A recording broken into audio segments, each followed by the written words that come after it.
6 నెలల్లో మార్గదర్శి కేసు పూర్తిగా తేల్చాలని సుప్రీంకోర్టు తెలంగాణ హైకోర్టుకు ఆదేశాలు జారీ చేసింది. 2,70,000 మంది డిపాజిటర్లకు పూర్తి వడ్డీతో సహా చెల్లింపులు జరగాలని సుప్రీంకోర్టు నిర్దేశించడం శుభ పరిణామమని రాజమహేంద్రవరం మాజీ ఎంపీ ఉండవల్లి అరుణ్ కుమార్ అన్నారు.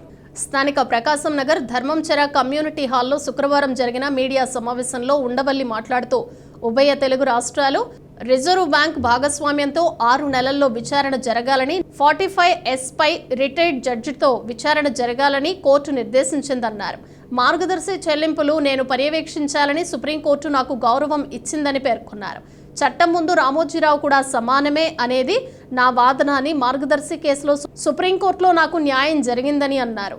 ఇది రామోజీ ఓటమి లేదా నా విజయం కాదని, మార్గదర్శిలో ఆర్థిక నేరం జరిగిందని నిరూపించడానికి తాను చేసిన ప్రయత్నమని వివరించారు. రామోజీరావు జైలుకు వెళ్లాలని నేను అనుకోవటం లేదని, కోర్టు దృష్టిలో అందరూ సమానమేనని నిరూపించడానికి చేస్తున్న ప్రయత్నం ఇదన్నారు. రామోజీరావు మీద నాకు వ్యక్తిగత ద్వేషం ఏమీ లేదని వ్యాఖ్యానించారు. ఈ కేసులో నాకు న్యాయం జరగటానికి ప్రధాన కారణం న్యాయమూర్తులేనని కృతజ్ఞతలు తెలిపారు. వేసవి సెలవుల తర్వాత కోర్టులో విచారణ ప్రారంభమవుతుందన్నారు. ట్రయల్ కోర్టులో ఉన్నటువంటి కేసు ఏదైతే ఉందో ఆ కేసుని క్రాష్ చేసేశారు అన్న వార్త నాకు 2019లో ఏడాది తర్వాత తెలిసినప్పుడు ఇంకా మనం ఏం చేయగలం? ఎక్కడా అది ఏ పేపర్లో రాలే. మనం ఏం చేయగలం అని చెప్పి నిరుత్సాహపడుతున్న సమయంలో మొట్టమొదట లేదు, అలా నిరుత్సాహపడితే కాదు, మన ప్రయత్నం మనం చేయాలని చెప్పి నన్ను ప్రోత్సహించిన వ్యక్తి ఉడిపిరెడ్డి అచ్యుత్ దేశాయ్ గారు. ఆయన క్వాలిఫైడ్ అడ్వకేట్ కాకపోయినా, బిఎల్ కాకపోయినా, నాకు తెలుసున్న వాళ్ళలో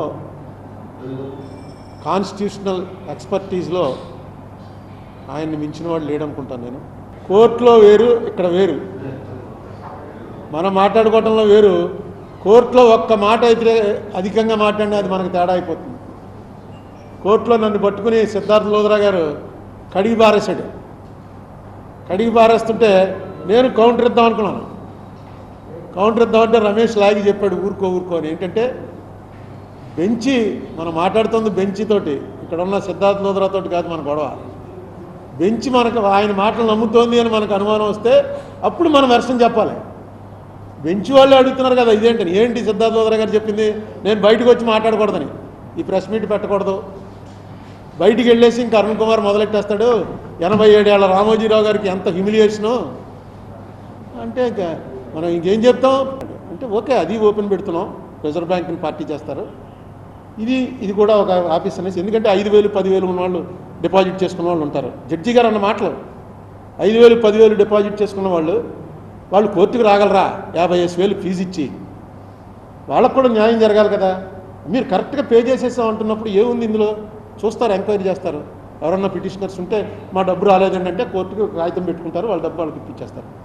ఏమీ ఉండదు.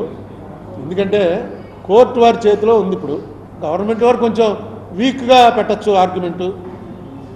ఎందుకంటే చంద్రబాబు నాయుడు గారికి రామోజీరావు గారికి ఉన్న సంబంధాలు అందరికీ తెలుసు కాబట్టి నేను అందుకే చంద్రబాబు నాయుడు గారిని ఇలా జరిగింది అని నేను ఎప్పుడు అనలా. నేను కేసీఆర్ని అడిగాను కానీ చంద్రబాబుని అడగలా ఈ కేసులో ఎప్పుడు. ఎందుకంటే ఆయన అనవసరం హ్యూమిలియేషన్ ఆయనకి. అందుకని నేనేం దాన్ని మాట్లాడలేదు.